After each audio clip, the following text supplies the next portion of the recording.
ಮುಂದೆ ಇರುವ ಕಾಲಿಗೆ ಅಹಂಕಾರ ಇಲ್ಲ, ಹಿಂದೆ ಇರುವ ಕಾಲಿಗೆ ಅವಮಾನ ಇಲ್ಲ.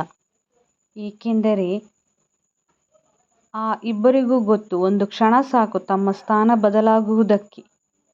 ನಿಜ ಅಲ್ಲವೇ? ಪ್ರಯತ್ನ ಮಾಡುವುದು ನಿನ್ನ ಕರ್ತವ್ಯ, ಫಲಿತ ಆ ದೇವರ ನಿರ್ಣಯ.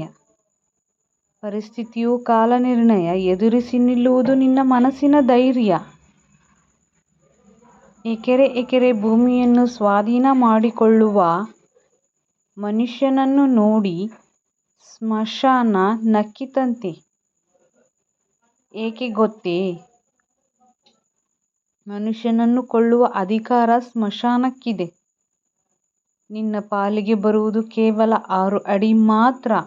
ಮಾಡುವ ಕೆಲಸ ಸಣ್ಣದು ಎಂದು ತಿಳಿಯಬೇಡ. ಶರೀರ ಎಷ್ಟು ಕೆಲಸ ಮಾಡುತ್ತದೆಯೋ ಅಷ್ಟು ಆರೋಗ್ಯ, ಮನಸ್ಸು ಎಷ್ಟು ಸ್ಥಿರವಾಗಿರುತ್ತದೆಯೋ ಅಷ್ಟು ಸುಖ. 100 ತರಹದ ಆಲೋಚನೆಗಳಿಗಿಂತ ಎಂಥ ಕಷ್ಟ ಬಂದರೂ ಮುಗುಳುನಗೆ ಮೂಡಿಸುವ ಹೃದಯ ಧೈರ್ಯ ಎಷ್ಟೋ ದೊಡ್ಡದು. ಹಣವನ್ನು ಸಾಲವಾಗಿ ನೀಡುವುದರಿಂದ ಹಣವನ್ನು ಕಳೆದುಕೊಳ್ಳುತ್ತಾರೆ, ಇಲ್ಲವೇ ಶತ್ರುಗಳಾದರೂ ಸಂಪಾದಿಸಿಕೊಳ್ಳುತ್ತಾರೆ. ತಪ್ಪು ಮಾಡಿದಾಗ ಮಾತ್ರ ಅಲ್ಲ, ಒಳ್ಳೆಯದನ್ನು ಮಾಡಿದಾಗ ಕೂಡ ಶಿಕ್ಷೆ ಅನುಭವಿಸುವಂತೆ ಆಗುತ್ತದೆ. ಸ್ನೇಹಿತ ಎನ್ನುವವನು ಸಂತೋಷವಾಗಿದ್ದಾಗ ಕರೆದರೆ ಮಾತ್ರ ಹೋಗಬೇಕು, ಅದೇ ದುಃಖದಲ್ಲಿದ್ದಾಗ ಕರೆಯದಿದ್ದರೂ ಹೋಗಬೇಕು. Like and subscribe.